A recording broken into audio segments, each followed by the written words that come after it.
자, 여기서부터 조금 그래도 보셔야 돼요. 10번, 인도자 지정 등. 괄호 1번, 인도자 지정. 인도장에서 판매 물품을 구매자에게 인도하는 업무를 담당하려는 자는 다음 각호에 해당하는 자로서 여기도 이걸 고칩니다. 인도장 관할 세관장이에요. 인도장 관할 세관장으로부터 지정을 받아야 돼요. 당연하겠죠. 인도장이 있는 그 관할 세관이 어딘 거에 따라서 이제 지정을 받아야 되고, 요게 뭐 어떤 걸로 이제 저기 많이 바뀌냐면 판매장 관할 세관장으로 많이 이제 바뀌기도 하죠. 그래서 인도장이 관할 세관장으로부터 인도자로서 지정을 받아서 업을 영위를 하셔야 되는 거고요. 인도자는 이런 애들이 다 될 수 있답니다. 보세 판매장, 협의단체, 자기네들의 이권을 위해서 뭉친 단체, 그리고 관세 행정 또는 보세 화물 관리와 관련 있는 비영리법인. 이런 것들은 뭐가 있냐면 이거와 관련 없는 내용이지만 이런 비영리법인은 대충 이런 게 있어요. 관우회라고 해가지고 퇴직 공무원분들이 나이 드셔가지고 퇴직하시잖아요. 그럼 이제 나이 먹고 이제 소일거리 할 게 없으니까 약간 관우회 같은 어떤 관세행정 도우미 이런 걸 만들어가지고 그런 비영리법인으로 활동을 하시기도 합니다. 자, 2번 동그라미. 다음에 해당하는 경우에는 인도자로 지정받을 수 없다. 운영인의 결격 사유가 있으면 당연히 안 되겠죠. 관세법을 이용해서 뭘 하는데 관세 체납이 있으면 당연히 안 되겠죠. 자, 괄호 2번. 지정 취소해요. 자, 다음에 해당하는 경우에는 그 인도장에서 업무를 하는 인도자 지정을 취소할 수 있답니다. 4번, 몇 번까지 있죠? 4번까지 있죠? 4번까지 있어요. 자, 1항 2호의 결격 요건. 아까 말했던 그 결격 사유에 해당되면 당연히 지정을 취소해야 되는 거고요. 두 번째, 경고 처분은 1년 내에 3회 이상 받은 때예요. 항상 요걸로 이렇게 장난을 치는 경우도 많아요. 이거를 2회로 고친다든지.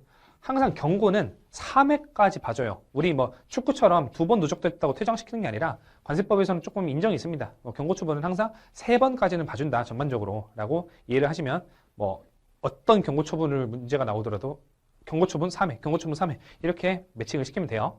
자, 3번 동그라미. 그 밖에 인도자가 고의 또는 중대한 과실로 법을 위반하거나 관세행정 질서를 문란하게 해서 세관장이 이걸 관세청으로 바꿀 수도 있겠죠. 관세청장이 인도자 지정을 취소함이 타당하다고 인정하는 때 이렇게 바꿀 수도 있을 거예요. 하지만 세관장이라는 점. 자, 4번 동그라미. 지정 취소를 요청하는 경우. 이렇게 네 가지니까 문제 내기는 좀 쉬운데 출제위원 입장에서는 근데 사실 문제 낼 만큼 중요한 내용은 아니라서 일단 그래도 한번 보시고 계속 이제 반복해서 보세요. 자, 괄호 3번. 임시 인도장 지정. 세관장은 인도장이 수용 능력 초과로 인도를 해주는데 거기 이제 가보신 여성분들은 아시겠죠? 너무 바쁘죠? 중국인들도 몰려져 있고 인도장 보면 한국인들도 줄 서가지고 번호표 받아가지고 면세 이제 그 인도자가 불러줄 때까지 계속 이제 대기하면서 기다려야 되잖아요. 그래서 그런 수용 능력 초과로 추가 설치가 필요할 때에는 1년의 범위, 결국에는 이거밖에 낼 게 없습니다. 1년의 범위 내에서 임시 인도장을 지정할 수 있겠다라고 해서 숫자 정도 체크하시면 되겠습니다. 자, 11번 대목차. 판매 물품의 인도. 자, 괄호 1번. 보세사 채용 및 인도 보조자. 자, 인도자는 인도장의 업무량을 고려해서 인도자도 결국에는 하나의 사업자라고 생각을 하시면 돼요. 그래서 적정 인원의 보세사를 채용을 하여야 하며 인도 업무를 보세사에 위임하여 수행하게 할 수 있다. 보세사가 여기도 채용이 되네요. 좋은 소식인 거죠. 우리 입장에서는. 자, 2번 동그라미. 인도자는 세관장의 승인을 받아서 일은 보세사에 위임을 할 수도 있지만 그 보세사를 또 도와줄 인도 보조자를 또 둘 수도 있어요. 그렇게 해서 관리를 조금 더 원활하게 할 수도 있겠고요. 3번 동그라미, 4번 동그라미는 읽어보시면 되고요. 중요한 건 요 두 개. 일단 체크하고 그 다음에 외워지면 3, 4번 추가로 보시면 돼요. 넘어가셔서 자, 괄호 5번. 구매물품 국제우편 또는 항공해상물품 송부의 경우 인도 절차. 굉장히 어려운 내용인데 여러분들이 이제 시험 목적으로 아셔야 되는 건 일단 이런 거죠. 우리가 물건을 샀어요. 보세 판매장에서 물건을 샀는데 우리가 인도장에서 받기 싫을 수도 있잖아요. 인천공항 그 출국장 가가지고 받기 싫고 나는 그냥 해외 나가가지고 예를 들어 미국에 이민을 간다고 한다면 미국에서 나 그냥 그 받을래 할 수도 있잖아요. 아, 무겁게 나 가방 이런 거 들고 메고 가기 싫어. 그래서 이제 요청을 한다면 뭐로? 그냥 EMS로 보내죠. 또는 항공, DHL, FedEx, UPS로 보내죠. 아니면 선박편으로 보내죠. 이렇게 의뢰를 한다면 의뢰하는 경우 그 의뢰를 받아줄 수 있다는 게 우선 중요해요. 문제로 나오는 게 이 두부를 고친다던가 이렇게 치사하게는 안 나오고